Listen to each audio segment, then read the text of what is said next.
Hello guys, nandito na naman tayo at syempre, Happy Monday sa inyong lahat!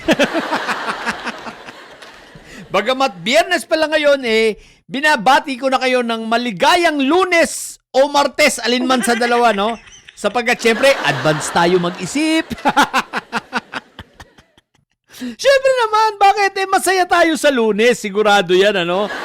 Pag hindi Lunes, ay Martes, okay? So, alinman sa dalawang yan. Kaya sabi ko, happy na agad tayo. So, simula ngayon biyernes pa lang ilang araw tayong masarap ang tulog. Isipin nyo naman tingnan natin ang mga nagdaang araw. Aba, unang-una, palpak ang rally ng kulto. Yung mga sinasabi nilang destabilization, palpak na naman sablay. At pagkatapos, ngayon darating na Lunes, meron tayong aabangang impeachment trial. Pero mukhang matatabunan Ay, magla-live tayo nun. Abangan nyo guys Pero matatabunan sapagkat ang aabangan natin ay ang pag-aresto kay Marco Tae. Ano ba yan? Dalawang eksena, no? Dalawang palabas na napakaganda. Paano mo pagsasabayin ng mga ito? Habang may impeachment kung sakali, si Marco Tae at si Mike Diferencia hinuhuli. Paano kaya natin to? Palipat-lipat ka ng channel.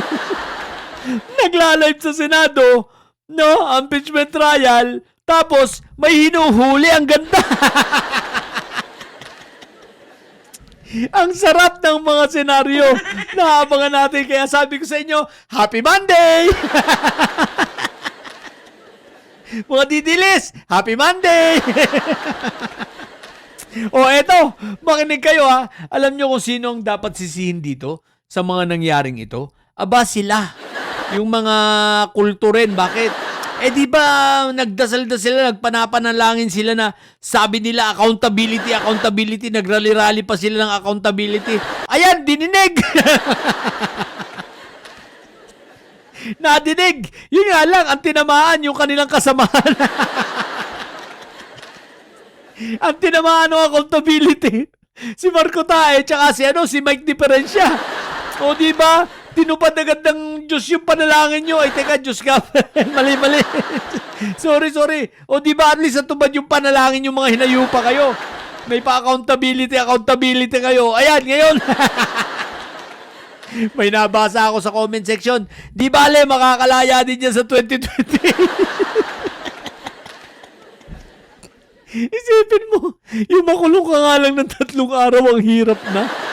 Tapos makakalaya pa ng 2020. Wala pang kasiguruhan yun Ang bobo rin ng mga didilis talaga, makakomment lang Lalaya rin yan 2020. Ibig sabihin, tanggap na ng mga didilis na yung kanilang si Marco Tae mangungulungan. Kasalanan nyo yan. Kaya nagkaganyan. No? Pero kawawa naman talaga itong mga to. Pinabayaan na ng mga kapwa. Sabagay, hindi naman ako magtataka. Si Percy Lapid nga, di ba? Anong nangyari kay Percy Lapid? Ano yun miyembro nila yun Pinabayaan lang. At isinakripisyo. Di ba? Marco Tae, pag nasa loob ka na, mag-iingat ka rin dyan Kasi pag ikaw tiniwalag na nila, tapos nagsabi ka ng mga alam mo, aba. Sinasabi ko lang, mag-iingat ka sa oblo. Alam mo na baka masakripisyo. Aabangan natin Teka, magbigay nga tayo guys magbigay nga tayo ng senaryo sa Lunes. Paano kung halimbawa sa Lunes ang tanong, meron kasing impeachment trial. Attend kaya si Marco Tae sa impeachment trial? Pag siya yung umattend sa impeachment trial, so nasa Senado siya. At lumabas ang kanyang warrant. Madali-dali ron. Hihintayin lang matapos yung sesyon, di ba? Matapos yung araw na yon. Pagkatapos nun, shoot na siya sa balde. Hindi na siya makakawala. Sigurado na yan. Eh, syempre, hindi naman gagayahin nila ni Senator Sherwin yung mga style ni Antipetra na itatakas yung kapwa nila senador. Eh, lalo na ito, si Marco Tae, tuwa lang ng mga senador niya. sigurado matutuwa pa yung mga kapwa niya senador eh. No?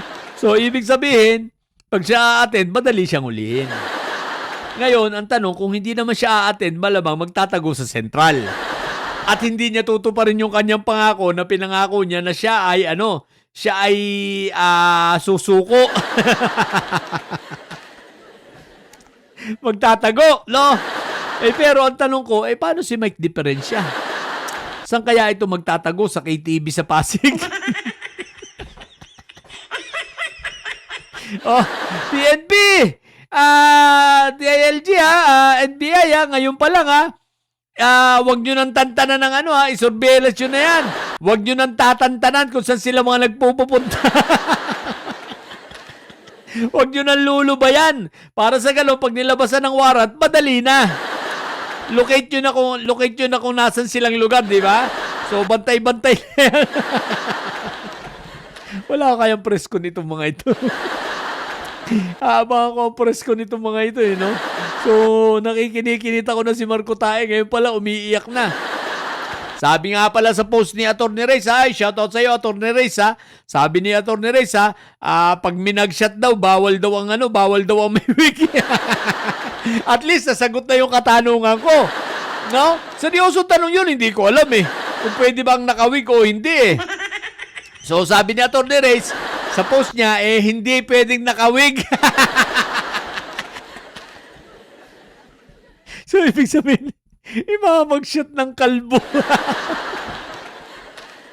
Ay, nako. Kaya, natatawa na lang ako. Kasi panapanalangin kayo ng accountability ni Marco Tae. Yan tuloy. Natupad. Kaya kasalanan nyo, mga miyembro ng kulto. Kayo ang nagpalubog kay Marco Tae. Kasalanan ninyo yan, So, pero okay lang yan kasi at least ngayon, kailangan natin guys magpasalamat din sa mga ito dahil nga sa kanilang panalangin na yan, ayan, nagkaroon ng katuparan.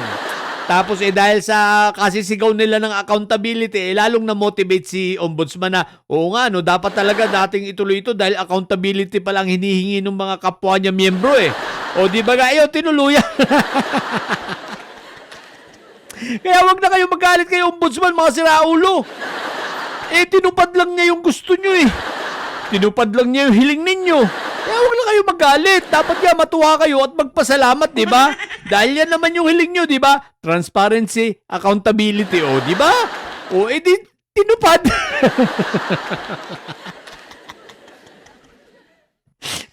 Ang saya.